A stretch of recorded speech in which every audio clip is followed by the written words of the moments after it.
नमस्कार विद्यार्थी मित्रांनो, मराठी करंट अफेअर्स आपल्या यूट्यूब चॅनलवरती तुम्हा सर्वांचं परत एकदा स्वागत आहे. जसं की काल परवा दिवशी आपला इकॉनॉमिक सर्वे आलेला आहे.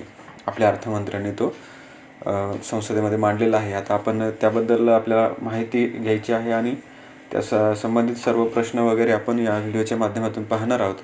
तत्पूर्वी जर आपण चॅनलवरती नवीन असाल तर चॅनलला लगेच सबस्क्राईब करून घ्या आणि शेजारी असणाऱ्या बेल आयकॉनचं बटन दाबायला विसरू नका, जेणेकरून आपल्या चॅनलवरती येणारे असेच व्हिडिओचे अपडेट तुम्हाला वेळच्या वेळी मिळत राहतील, जे की परीक्षेच्या दृष्टीने खूप महत्त्वाचे व्हिडिओज असतात. तर आता आपण इकॉनॉमिक सर्वे पाहूया आणि नंतर त्यावरचे आपण प्रश्न घेणार आहोत. तर सुरुवातीला आपण आपला यावर्षीचा इकॉनॉमिक सर्वे पाहतोय. तर हा जो इकॉनॉमिक सर्वे आहे तर त्यामध्ये आहे पहा, आपलं सुरुवातीला पहिला कॉलम दिलेला आहे जो की आपल्या GDP ग्रोथचा आहे. तर आपली जी GDP ग्रोथ आहे यावर्षी, आपली यावर्षीची GDPची जी काही ग्रोथ सांगितलेली आहे ती आपण आता पाहूया. तर लास्ट इयरला म्हणजे 2020-21मध्ये आपली GDP जी आहे ती मायनसमध्ये राहिली होती पहा, -7.3% आणि आता यावर्षी जी आहे ती अपेक्षित आहे की 9.2% राहील म्हणून. आता मागच्या वर्षी मायनस का राहिली आणि यावर्षी 9.2% वाढ कशी अपेक्षित आहे याबाबत जर आपण चर्चा केली तर आपल्या असं लक्षात येतं की गेल्या वर्षी जो कोरोनाचा इफेक्ट होता 2020-21मध्ये, त्यामध्ये सर्व उद्योगधंदे वगैरे बंद होते. फक्त शेती क्षेत्र जे आहे तेवढंच चालू होतं आणि त्याचा परिणाम म्हणून आपल्या अर्थव्यवस्थेची जी काही वाढ आहे ती सर्व कमी झालेली आहे.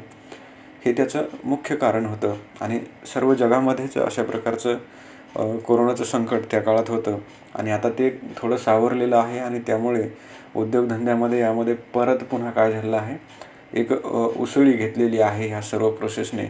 तर त्यामुळे आता यावर्षीचा जो विकास दर आहे GDPचा आपला तो 9.2% राहिलेला आहे, असं आपल्याला आर्थिक पाहणी अहवालामध्ये सांगण्यात आलेलं आहे.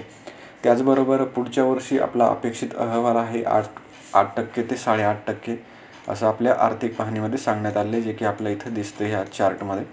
अशा प्रकारे आपण GDP ग्रोथ पाहिलेली आहे, जे की मागच्या म्हणजे मागच्या 20-21 चालू रनिंग 21-22 आणि समोरचं येणारं 22-23 अशी 3 वर्षाचं आपण आकडेवारी पाहिलेली आहे.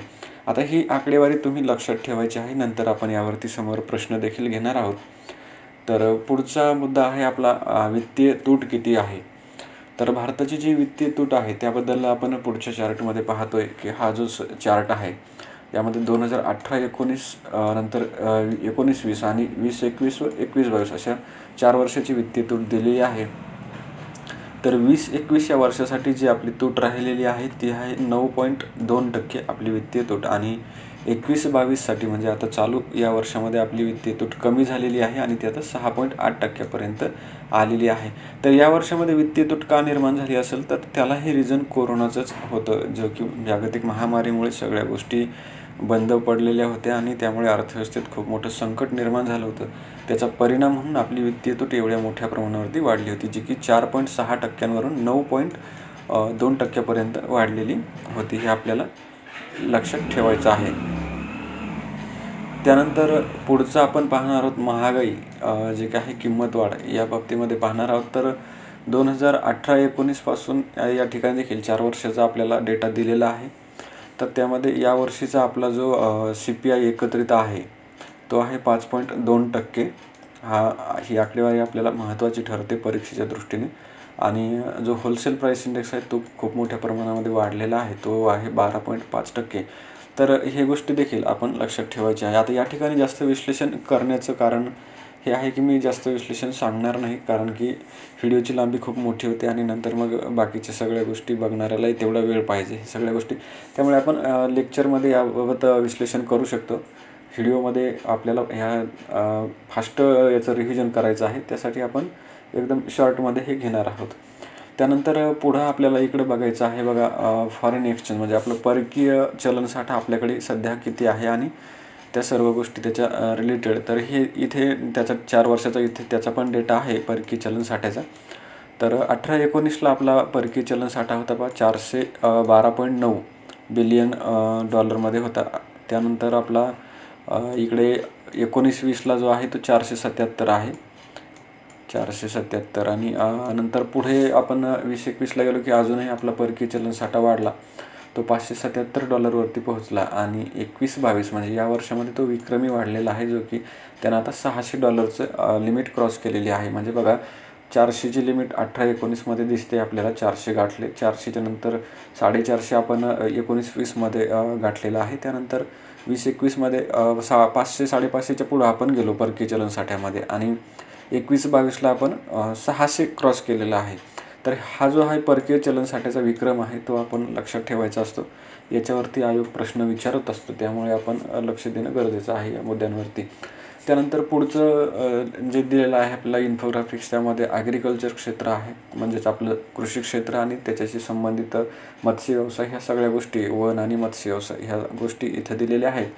तर 18-19मध्ये आपलं कृषी क्षेत्राची जी ग्रोथ रेट आहे, तर तो ग्रोथ रेट जो आहे तो 2.6% आहे. त्याच्यानंतर पुढचा जो आहे 19-20चा तो वाढला होता, 4.3% झाला. नंतर परत 20-21मध्ये तो 3.6% राहिला, जे की कोरोनाचा काळ आहे. हा 19-20, 20-21 हे 2 वर्ष आणि हे शेवटचं दुसऱ्या लहरीचं वर्ष आपलं 21-22 यामध्ये आपला 3.9%, म्हणजे गेल्या वर्षीपेक्षा आता यावर्षी काय झालेलं आहे 0.3%नं आपला ग्रोथ रेट कृषी क्षेत्राचा वाढलेला आहे. हे पण आपल्याला लक्षात ठेवायचं आहे. आणि जर आयोगाला जर डबल लाईन प्रश्न विचारायचा असेल तर आयोग काय विचारेल की 19-20च्या तुलनेमध्ये 2021-22चा ग्रोथ रेट कसा आहे, तर तो कमी आहे, हे आपल्याला लक्षात ठेवायचं. या 4 वर्षातला सर्वाधिक जो रेट आहे तो कोणत्या वर्षात आहे, तर या आपल्या 19-20 वर्षामध्ये आहे. त्यानंतर तो कमी झाला 20-21मध्ये आणि परत पुन्हा आता वाढलेला आहे, 3.9पर्यंत गेलेला आहे. हे आपण लक्षात ठेवायचे. त्याच्यानंतर पुढं आहे या इंडस्ट्रियल ग्रोथ, म्हणजेच औद्योगिक विकास किती झालेला आहे, औद्योगिक आपली वाढ किती आहे. तर त्याच्या बाबतीत आपण पाहूया 18-19ला आपला औद्योगिक विकासाचा दर होता 5.3%. त्यानंतर कोरोना आल्याच्यानंतर आपला औद्योगिक विकासाचा दर घटला आणि 19-20 साली तो -1.2%मध्ये राहिला आणि त्याच्यानंतर परत पुढच्या वर्षी देखील तो कमीच राहिलेला आहे, जो की -7%, जो की सर्वाधिक मायनसमध्ये गेला होता. हे दोन्ही वर्ष जे आहेत हे कोरोनाचा इफेक्ट आहे, त्यामुळे याच्यामध्ये असं वाढ घटलेली आहे. आणि ह्या वर्षी आता कोरोनाचं लसीकरण पूर्ण झाल्यामुळे अपेक्षा उंचावल्या आणि त्यातूनच गुंतवणूक वाढली आणि नंतर मग आपला विकासाचा दर जो आहे या इंडस्ट्रियल सेक्टरचा किंवा ग्रोथ रेट जो आहे तो 11.8%वरती गेलेला आहे, जो की 2018-19ला 5.3%वरती होता.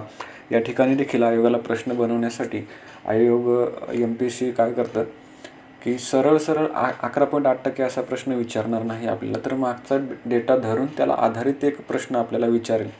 तर हे प्रश्न आपण सध्याच्या आपल्या या व्हिडिओमध्ये तशा प्रकारे प्रश्न न टाकण्याचं कारण असं आहे की पहिल्यांदा जर तुम्हाला अभ्यास करायचा असेल तर त्यावेळेस तुम्ही एकदम सोप्या लेवलनं अभ्यास करा. नंतर तुमचा पूर्णतः त्याचा अभ्यास झाला सोप्या पद्धतीचा, नंतर दुसरी स्टेप घ्या, जी की आपण म्हणतो ना बेसिक स्टेप असते. त्यानंतर आपले गेम्स खेळताना ह्या स्टेप आपण बघत असतो, तशा प्रकारचा आपण अभ्यास करायचा. सुरुवातीला 1 लायनर करायचे, 1 लायनर झाल्याच्या नंतर मग आपण अवघड स्टेपकडे जायचं. त्यामुळे आपण या ठिकाणी पुढे प्रश्न देखील तशाच पद्धतीचे घेतले की एकदम सोप्या पद्धतीनं आपल्याला आर्थिक पाहणी जी आहे ती लक्षात राहावी.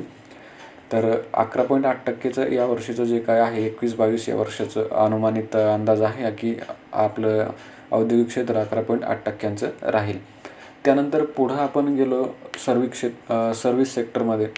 तर सर्व्हिस सेक्टर म्हणजे सेवा क्षेत्र, मराठीमध्ये आपण त्याला सेवा क्षेत्र असं म्हणतो. तर याचा जो ग्रोथ रेट आहे तर तो आहे बघा 2018-19साठी 7.2% राहिला होता. त्यानंतर 19-20ला देखील तो स्थिर होता. त्याच्यानंतर पुढं ज्यावेळेस आपण आलो 20-21मध्ये, त्यावेळेस आपल्याकडे कोरोना आला बघा. आणि या कोरोनाचा परिणाम असा झाला की आपला सर्व्हिस सेक्टर पूर्णतः बंद राहिल्यामुळे या ठिकाणी त्याचा रेट घटलेला आहे, जो की मायनसमध्ये गेला 8.4% आणि उद्योग क्षेत्र -7% होतं. उद्योग क्षेत्रापेक्षाही जास्त इफेक्ट सर्व्हिस सेक्टरवरती पडलेला आहे. त्यामुळे आपल्याला आयोग जर प्रश्न विचारायचा असेल तर असाही प्रश्न विचारू शकतं की ॲग्रिकल्चर सेक्टर जे आहे याचा रेट प्लसमध्ये राहिला, त्यानंतर म्हणजे यांचा चढता उतरता क्रम देखील देऊ शकतं की कोणाचा रेट कमी जास्त झालेला आहे. तर सर्वात जास्त इफेक्ट जो पडला तो सर्व्हिस सेक्टरवरती पडलेला आहे आणि त्यानंतर हे आपलं इंडस्ट्रियल सेक्टर आणि सर्वात कमी इफेक्ट म्हणजे इफेक्टच न पडला असं जर म्हणायचं असेल तर ॲग्रिकल्चर क्षेत्र म्हणू शकतो. पण इफेक्ट तिथे पण पडलेला आहे, पण एवढा नाही आहे, कारण की 19-20 साली 4.3%चा ग्रोथ रेट होता, जो की कमी होऊन 3.6%वरती आला होता. आणि आता परत तो 3.9% गेलेला आहे ॲग्रिकल्चर क्षेत्राचा.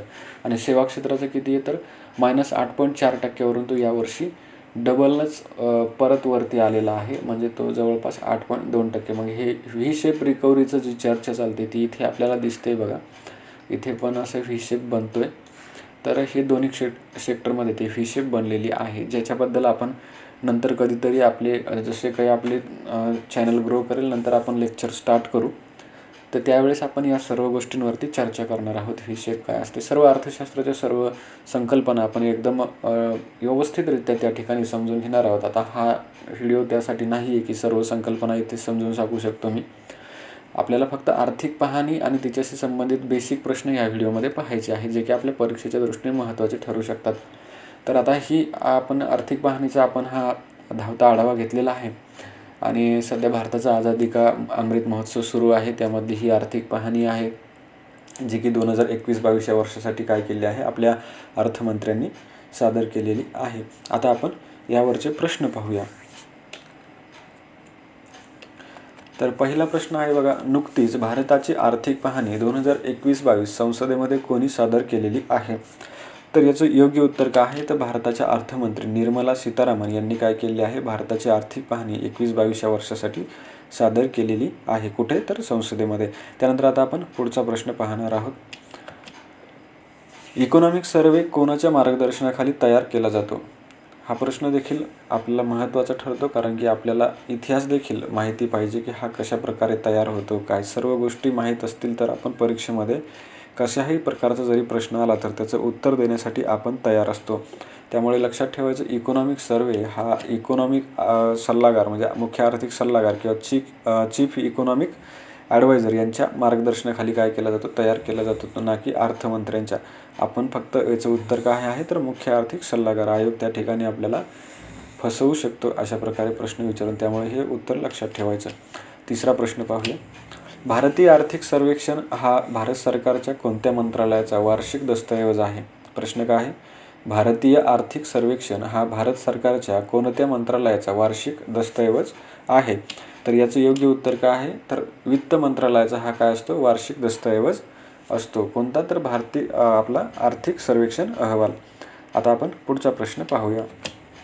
इकॉनॉमी सर्वे कधी साजरा केला जातो? प्रश्न काय आहे, इकॉनॉमिक सर्वे कधी सादर केला जातो? तर इकॉनॉमिक सर्वे हा अर्थसंकल्पाच्या आदल्या दिवशी काय केला जातो, लोकसभेमध्ये सादर केला जातो. हे आपल्याला लक्षात ठेवायचं आहे. आता आपण पुढचा प्रश्न पाहूया. भारताचे पहिले आर्थिक सर्वेक्षण कोणत्या वर्षी केंद्रीय अर्थसंकल्पाचा भाग म्हणून सादर करण्यात आलं होतं? तर आपलं जे आर्थिक सर्वेक्षण आहे भारताचं पहिलं, तर ते सुरुवातीला आपण 1950-51 साली सादर केलं होतं, जे की आपल्या अर्थसंकल्पाच्या सोबतच सादर केलेलं होतं. आता जसं आपण वेगवेगळं मांडतो, अगोदर आर्थिक पाहणी मांडतो आणि नंतर दुसऱ्या दिवशी अर्थसंकल्प मांडतो, तर ज्यावेळेस पहिलं आर्थिक सर्वेक्षण केलं त्यावेळेस ते अर्थसंकल्पासोबतच मांडण्यात आलं होतं, वेगवेगळं नव्हतं. त्यामुळे आपण हा प्रश्न घेतलेला आहे. आता आपण पुढचा प्रश्न पाहूया. आर्थिक सर्वेक्षण कोणत्या वर्षापासून अर्थसंकल्पापासून वेगळं मांडण्यात आलेलं आहे? प्रश्न काय आहे, आर्थिक सर्वेक्षण कोणत्या वर्षापासून आपल्या या अर्थसंकल्पापासून वेगळं मांडण्यात आलं, जे की आता आपण वेगळं बघतोय की आदल्या दिवशी आर्थिक पाहणी अहवाल मांडला जातो आणि दुसऱ्या दिवशी अर्थसंकल्प मांडला जातो. मग हे कधीपासून ही परंपरा सुरू केलेली आहे? कारण की सुरुवातीला अर्थसंकल्प आणि आर्थिक पाहणी एकत्रितरित्या मांडली जायची, नंतर ही कधीपासून वेगळी सुरू केली आहे? तर याचं योग्य उत्तर आहे बघा, हे आपण 1964 सालापासून ही परंपरा सुरू झाली की अर्थसंकल्पाच्या अगोदर आर्थिक पाहणी अहवाल मांडला जावा, म्हणून हे आपल्याला लक्षात ठेवायचे की 1964ला तो वेगवेगळं केलेला आहे अर्थसंकल्प आणि आर्थिक पाहणी, जी की आता ती परंपरा अजूनही चालू आहे. आता आपण पुढचा प्रश्न पाहूया. भारताच्या अर्थमंत्री कोण आहेत? हा प्रश्न देखील आपल्यासाठी खूप महत्त्वाचा आहे. यावर्षीची आर्थिक पाहणी कोणी मांडलेली आहे? तर त्या संबंधित हा प्रश्न आहे. अर्थमंत्री आर्थिक पाहणी अहवाल मांडतात, अर्थसंकल्प मांडतात, तर मग आपले अर्थमंत्री कोण आहेत हे आपल्याला माहीत पाहिजे, म्हणून त्याचं योग्य उत्तर आहे आपल्या अर्थमंत्री आहेत निर्मला सीतारामन. त्यानंतर आता पुढचा प्रश्न पाहूया. भारताचे मुख्य आर्थिक सल्लागार कोण आहेत? प्रश्न काय आहे, भारताचे मुख्य आर्थिक सल्लागार कोण आहेत? हा देखील प्रश्न का महत्त्वाचा आहे की अर्थसंकल्प कोणाच्या मार्गदर्शनाखाली मांडला जातो, मांडला नाही तर तयार केला जातो. तर तो भारताच्या मुख्य आर्थिक सल्लागाराच्या मार्गदर्शनाखाली तयार केला जातो. त्यामुळे आपल्याला मुख्य आर्थिक सल्लागार देखील माहीत असले पाहिजे.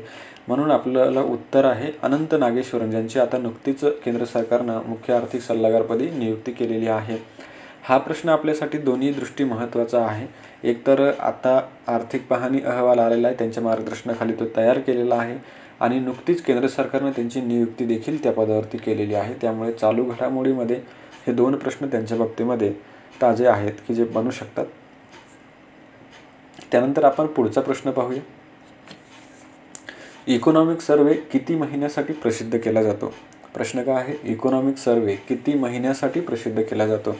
तर हा जो इकॉनॉमिक सर्वे असतो आपला, तो आपल्या 12 महिन्याचा असतो, जो की मागचे 12 महिने म्हणजे 1 वर्षाचा, मागच्या आर्थिक वर्षाचा तो इकॉनॉमिक सर्वे असतो. हा देखील प्रश्न आपण लक्षात ठेवणं गरजेचं असतं. त्याचा कालावधी किती कालावधीसाठी तो सादर केला जातो हे आपल्याला माहीत असण्यासाठी आपण हा प्रश्न घेतलेला आहे. आता आपण पुढचा प्रश्न पाहूया. यावर्षीचा इकॉनॉमिक सर्वे कोणत्या वर्षाचा आहे? तर हा प्रश्न सर्वांनाच माहिती आहे. गेल्या वर्षीचा जो काही वर्ष आहे 21-22 या आर्थिक वर्षासाठीचा हा वर्ष आहे, जे आता आपल्या मार्चला संपेल. तर 21-22 या वर्षासाठीचा हा इकॉनॉमिक सर्वे आहे. त्यानंतर पुढचा प्रश्न पाहूया. इकॉनॉमिक सर्वेनुसार पुढील आर्थिक वर्ष 2022-23 साठी GDP वाढीचा दर किती टक्के अपेक्षित आहे? प्रश्न काय आहे? इकॉनॉमिक सर्वेनुसार पुढील आर्थिक वर्ष 2022-23 साठी GDP वाढीचा दर किती टक्के आहे? तर याचं योग्य उत्तर काय आहे माहिती आहे का? पर्याय नाही, इथं आपण डायरेक्टली आन्सर्स दिलेले आहेत. तर 8 ते 8.5% आपल्याला 2022-23 या वर्षासाठी GDP वाढीचा दर आपण अपेक्षित ठेवलेला आहे आपल्या इकॉनॉमिक सर्वेनुसार. आता आपण पुढचा प्रश्न पाहूया. इकॉनॉमिक सर्वे 2021-22 नुसार चालू आर्थिक वर्षाचा म्हणजेच 21-22 जे आता आपलं चालू रनिंग वर्ष आहे, याचा आर्थिक वाढीचा दर किती राहणार आहे असा आपला इकॉनॉमिक सर्वेचा अंदाज आहे. हे आपल्याला पाहायचं आहे. तर त्याचं योग्य उत्तर आहे 9.2%, जे की आपण सुरुवातीला अभ्यासलेलं आहे त्यावरच हे प्रश्न आधारित आहेत. त्यामुळे आपला एक रिव्हिजन देखील होतं आणि सुरुवातीचा अभ्यास केला लक्षात राहण्यासाठी आपण हे प्रश्न देखील घेतलेले आहेत. तर किती आहे आपलं चालू आर्थिक वर्षाचा वाढीचा दर? तर 9.2% राहील असा अंदाज आहे. आणि पुढच्या वर्षासाठी किती राहणार आहे? 8 ते 8.5% राहील असं आपल्याला इकॉनॉमिक सर्वेनुसार सांगण्यात आलं आहे. आता पुढचा प्रश्न पाहू. इकॉनॉमिक सर्वे 2021-22 नुसार कृषी क्षेत्राचा वाढीचा दर किती टक्के राहील असा अंदाज आहे? आताच्या सर्वेनुसार कृषी क्षेत्र किती टक्के राहील या वर्षामध्ये? तर त्याचा वाढीचा दर राहणार आहे 3.9%.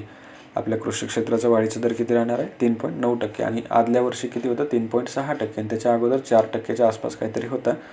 तर आपल्याला फक्त ते इकॉनॉमिक सर्वे सुरुवातीला जो आपण शिकवलं आहे त्याच्यावरचे हे प्रश्न आहेत. तर यावर्षीचे अगोदर हे प्रश्न आपण पाठ करणार आहोत की समजून घेणार आहोत. एवढ्या पद्धतीनं असे सिंगल लाईनर प्रश्न पाठ करायचे. नंतर पुढं डबल लाईनर घ्या, नंतर त्याच्यापेक्षा पुढची लेवलला जा आणि त्याचं विश्लेषण करा. हे जसं तुम्ही डेव्हलप करत जाताल तसं तुम्हाला आयोगाच्या प्रश्नपत्रिका एकदम योग्य रीतीने समजायला लागतील आणि तुमचे प्रश्न चुकणार नाहीत. तर कृषी क्षेत्राचा वाढीचा दर किती राहण्याचा अंदाज आहे? तर 3.9% या चालू आर्थिक वर्षामध्ये. आता पुढचा प्रश्न पाहूया. 2020-21 या वर्षी कृषी क्षेत्राचा वाढीचा दर किती होता? प्रश्न काय आहे? 2020-21 या वर्षी कृषी क्षेत्राचा वाढीचा दर किती राहिला? म्हणजे बघा, आपण अगोदरचा प्रश्न घेतला की चालू वर्षामध्ये किती राहिला आणि आता मागच्या वर्षाचा दर किती होता हे आपल्याला पाहिजे. तर मागच्या वर्षी तो 3.6% होता आणि आता किती राहिला? 3.9% राहिलेला आहे कृषी क्षेत्राचा वाढीचा दर. आता आपण पुढचा प्रश्न पाहू. इकॉनॉमिक सर्वे 2021-22 नुसार कोणत्या क्षेत्राला कोरोना महामारीचा सर्वात कमी फटका बसला आहे? प्रश्न काय आहे? इकॉनॉमिक सर्वे जो आपला आत्ता सादर केलेला आहे त्यानुसार कोणतं क्षेत्र आहे की ज्याला कोरोना महामारीचा सर्वात कमी फटका बसलेला आहे? तर ते आपलं कृषी क्षेत्र आहे. कृषी क्षेत्राला खूपच कमी फटका, म्हणजे नाही बसल्या तर जमा आहे. कृषी क्षेत्राला काही इफेक्ट याचा जास्त प्रमाणात झालेला नाही, म्हणून योग्य उत्तर आहे कृषी क्षेत्र. त्यानंतर पुढचा प्रश्न पाहूया. इकॉनॉमिक सर्वे 21-22ची थीम काय आहे? हा प्रश्न देखील खूप महत्त्वाचा आहे. चालू घडामोडीच्या दृष्टीने या प्रश्नाला खूप महत्त्व आहे. थीम विचारले जाते. तर त्याचं योग्य उत्तर आहे बघा, चपळ दृष्टिकोन, म्हणजेच इंग्लिशमध्ये ॲजिल अप्रोच असं त्याचं नाव आहे किंवा अशी ती थीम आहे, चपळ दृष्टिकोन. हे आपल्याला लक्षात ठेवायचं आहे. आपल्याला परीक्षेच्या दृष्टीने हे महत्त्वाचं आहे. आता आपण पुढचा प्रश्न पाहूया. इकॉनॉमिक सर्वे 2021-22 नुसार डिसेंबर 2021 भारताकडे परकीय चलनसाठा किती आहे? प्रश्न काय? इकॉनॉमिक सर्वे 2021-22 नुसार डिसेंबर 2021 भारताकडे परकीय चलनसाठा किती राहिलेला आहे? हा प्रश्न खूप महत्त्वाचा आहे. भारताकडे आता 633.6 अब्ज डॉलरपर्यंत परकीय चलनसाठा आहे, जो की विक्रमी परकीय चलनसाठा झालेला आहे आता. त्यामुळे आपण हे लक्षात ठेवायचं आहे. आता आपण पुढचा प्रश्न पाहूया. या सर्वेनुसार, आत्ताच्या इकॉनॉमिक सर्वेनुसार औद्योगिक क्षेत्राचा आपल्या या रनिंग वर्षामध्ये म्हणजे चालू आर्थिक वर्षामध्ये कितीच्या दराने किंवा किती टक्के वाढण्याची शक्यता आहे असं त्या इकॉनॉमिक सर्वेमध्ये सांगण्यात आलं आहे. तर उत्तर आहे 11.8% दराने औद्योगिक क्षेत्र काय होणार आहे? वाढणार आहे. जे की आता आपल्या मार्च एंडिंगला हे वर्ष संपेल, त्यामुळे हा अंदाज असतो. वर्ष संपल्याशिवाय पूर्णतः त्याची आकडेवारी म्हणजे सांगता येत नाही, म्हणून हा अंदाज असतो. कारण की पूर्ण वर्षाची ती आकडेवारी आपल्याला काउंट करायची असते, म्हणून 11.8% राहील असा अंदाज इकॉनॉमिक सर्वेमध्ये दिलेला आहे. आता आपण पुढचा प्रश्न पाहू. इकॉनॉमिक सर्वे 2021-22 नुसार चालू आर्थिक वर्षामध्ये सेवा क्षेत्राचा वाढीचा दर किती अपेक्षित आहे? इकॉनॉमिक सर्वे जो आहे त्यानुसार चालू आर्थिक वर्षामध्ये सेवा क्षेत्राचं किती आहे? या अगोदर आपण औद्योगिक क्षेत्र पाहिलं, आता आपण सेवा क्षेत्राचं पाहतोय. तर सेवा क्षेत्राचं किती अपेक्षित आहे? तर 8.2% अपेक्षित आहे. म्हणजे औद्योगिक क्षेत्रासाठी 11.8%, सेवा क्षेत्रासाठी 8.2% आणि कृषी क्षेत्रासाठी 3.9% अपेक्षित आहे. हे आपल्याला लक्षात ठेवायचं आहे. आता आपण पुढचा प्रश्न पाहूया. या सर्वेनुसार चालू आर्थिक वर्षामध्ये सामाजिक सेवांवरील खर्च किती वाढलेला आहे? जो काही आपला इकॉनॉमिक सर्वे आहे 21-22 या वर्षासाठी मांडलेला, त्याच्यानुसार सामाजिक सेवांवरील खर्च किती वाढलेला आहे? तर योग्य उत्तर आहे 9.8% इतका सामाजिक सेवांवरचा खर्च वाढलेला आहे. पुढचा प्रश्न पाहूया. इकॉनॉमिक सर्वे 2021-22 नुसार चालू आर्थिक वर्षामध्ये भारताची एकूण निर्यात किती वाढण्याची अपेक्षा आहे? हा देखील प्रश्न STI मेन्सच्या दृष्टीने महत्त्वाचा आहे की आपली निर्यात जी आहे ती चालू आर्थिक वर्षामध्ये किती टक्के वाढेल अशी अपेक्षा आहे. तर ती अपेक्षा आहे बघा 16.5% एवढी निर्यात वाढण्याची आपल्याला अपेक्षा आहे आपल्या इकॉनॉमिक सर्वेनुसार, 16.5%. पुढचा प्रश्न बघू. इकॉनॉमिक सर्वे 21-22 नुसार या चालू वर्षामध्ये म्हणजेच 21-22 मध्ये आयात किती वाढण्याची अपेक्षा आहे असा प्रश्न आपल्याला विचारला. म्हणजे पहिला प्रश्न निर्यात वाढण्याची अपेक्षा होती आणि आता आयात किती वाढेल अशी अपेक्षा आहे. तर आपली आयात वाढणार आहे 29.4% आणि निर्यात वाढणार आहे 16.5%. म्हणजे निर्यातीपेक्षा आयात आपल्याकडे जास्त होणार आहे. यावरती देखील आयोग डबल लाईन प्रश्न विचारू शकतो. 2 वाक्यामध्ये प्रश्न जर दिला तर आपलं कन्फ्युजन होता कामा नये. त्यासाठी आपण हे प्रश्न महत्त्वाचे आहेत, व्यवस्थित लक्षात ठेवायचे आहेत. आता आपण पुढचा प्रश्न पाहूया. इकॉनॉमिक सर्वे 21-22 नुसार भारतामध्ये जगात किती स्टार्टअप इकोसिस्टम आहेत? प्रश्न काय आहे? इकॉनॉमिक सर्वे 2021-22 नुसार भारतात जगामध्ये कितवी स्टार्टअप इकोसिस्टम आहे? प्रश्न प्रिंटिंग मिस्टेक झालेली आहे. प्रश्नामध्ये असं लक्षात घ्यायचं आहे की इकॉनॉमिक सर्वेनुसार भारत जगामध्ये कितवी स्टार्टअप इकोसिस्टम बनलेला आहे? तर याचं योग्य उत्तर आहे भारत हा तिसरी स्टार्टअप इकोसिस्टम बनलेला आहे जगामध्ये.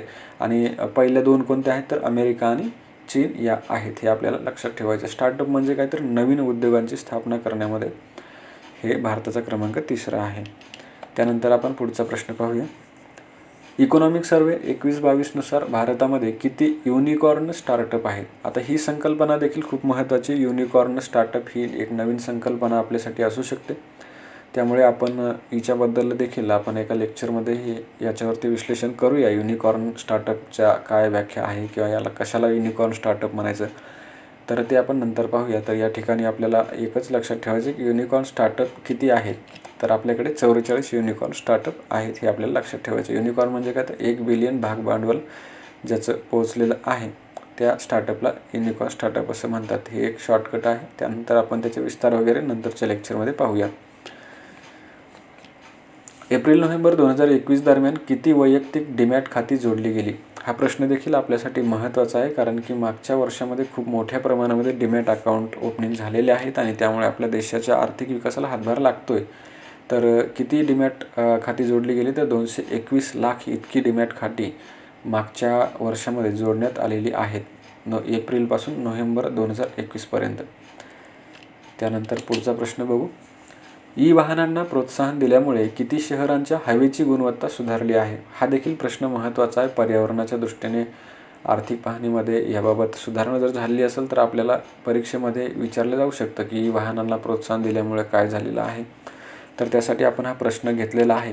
तर जे 96 शहरं आहेत त्यांच्या हवेच्या गुणवत्तेमध्ये काय झाले आहे, सुधारणा झाली आहे. कशामुळे? तर ई वाहन म्हणजे इलेक्ट्रिक व्हेकल्सना गव्हर्नमेंट जे प्रोत्साहन देत आहे त्यामुळे 96 शहरांच्या हवेची गुणवत्ता सुधारलेली आहे. त्यानंतर आपण पुढचा प्रश्न पाहू. 2020-21 मध्ये भारताच्या अर्थव्यवस्थेचा वाढीचा दर किती होता असा सुधारित अंदाज राष्ट्रीय सांख्यिकीय कार्यालयाने वर्तवला आहे? प्रश्न काय आहे? 2020-21 मध्ये भारताच्या अर्थव्यवस्थेचा वाढीचा दर किती होता असा सुधारित अंदाज राष्ट्रीय सांख्यिकीय कार्यालयाने वर्तवला आहे. तर सांख्यिकीय कार्यालय आहे त्यांनी आता त्यांचा नवीन अंदाज दिलेला आहे की 2021 मध्ये किती टक्के राहिलेला आहे. तर तो राहिलेला आहे 6.5% उणे, म्हणजे -6.5% -6.5 नाही तर -6.6% राहिलेला आहे. किती? उणे 6.6% म्हणजेच -6.6% इतका 2020-21 मध्ये भारताचा सुधारित अंदाज त्यांनी सांगितलेला आहे. कोणी? राष्ट्रीय सांख्यिकीय कार्यालयाने म्हणजे CSOने. त्यानंतर पुढचा प्रश्न पाहूया. कोणत्या कारणामुळे भारतीय अर्थव्यवस्थेतील अडथळे दूर झाले आहे असे सांगण्यात आलं आहे? प्रश्न काय आहे? कोणत्या कारणामुळे भारतीय अर्थव्यवस्थेतील अडथळे दूर झाले आहेत असं सांगण्यात आलेलं आहे? हे पण आपल्यासाठी महत्त्वाचं आहे. तर हे आहे आपलं लसीकरण जे झालेलं आहे कोरोनाचं, त्यामुळे आपल्या अर्थव्यवस्थेतील अडथळे आता दूर झाले आहेत असं आर्थिक पाहणीमध्ये सांगण्यात आलेलं आहे. पुढचा प्रश्न पाहूया. आर्थिक पाहणीनुसार भारतामध्ये दरमहा किती GB डेटा वापर वाढलेला आहे? हा देखील प्रश्न खूप महत्त्वाचा आहे कारण की हा खूप विक्रमी वाढलेला आहे. त्यामुळे आपल्याला याचं उत्तर माहीत पाहिजे. तर दर GB डेटा आता 14 GB पर मंथ झालेला आहे. प्रत्येक व्यक्ती एका महिन्यामध्ये 14 GB तरी मिनिमम डेटा यूज करत आहे असा याचा अर्थ होतो. हे आपण लक्षात ठेवायचं. त्यानंतर आता पुढचा प्रश्न पाहूया. आर्थिक पाहणीनुसार खाजगी सार्वजनिक भागीदारी प्रकल्पाबाबत विकसनशील देशांमध्ये भारत कितव्या क्रमांकावर आहे? प्रश्न काय आहे? आर्थिक पाहणीनुसार खाजगी आणि सार्वजनिक भागीदारी प्रकल्पाबाबत विकसनशील देशांमध्ये भारत कितव्या क्रमांकावरती आहे? तर याचंही योग्य उत्तर आहे 2ऱ्या क्रमांकावरती भारत आहे, जे की खाजगी सार्वजनिक भागीदारीचे जे काही प्रकल्प आहेत त्यांच्या बाबतीमध्ये विकसनशील देशांच्या क्रमवारीमध्ये भारत हा 2ऱ्या क्रमांकावरती आहे असं आपल्याला आर्थिक पाहणीतून सांगण्यात आलेलं आहे. त्यानंतर पुढचा प्रश्न आहे. चालू आर्थिक वर्षामध्ये भारताला निर्यातीचं किती अब्ज डॉलरचं लक्ष्य साध्य करायचं आहे? हा प्रश्न देखील खूपच महत्त्वाचा आहे. आपण किती निर्यात करणार आहोत हे आपल्याला लक्ष्य ठरवलेलं आहे. तर ते लक्ष्य आहे बघा, $400 अब्ज एवढी निर्यात आपल्याला करायची आहे. $400 अब्ज पर्यंतचे निर्यातीचं लक्ष्य आपण ठेवलेलं आहे या आर्थिक वर्षामध्ये.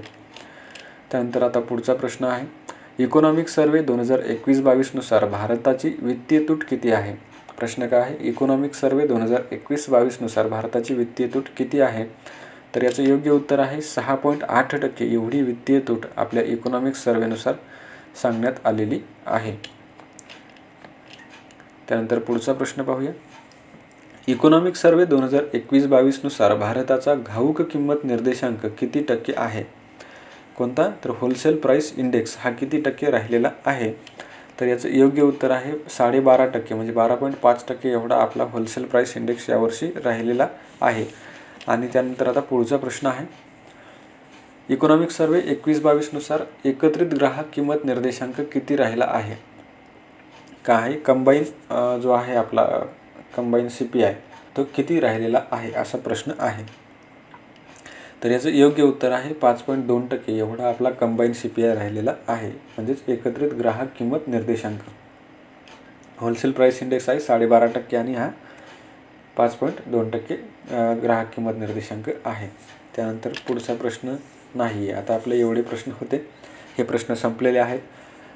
जर आपण चॅनलवरती नवीन असेल तर चॅनलला लगेच सबस्क्राईब करून घ्या आणि व्हिडिओ आवडला असेल तर लाईक करा, शेअर करा, सबस्क्राईब करा आणि भेटूया अशाच एका नवीन व्हिडिओमध्ये. तोपर्यंत धन्यवाद.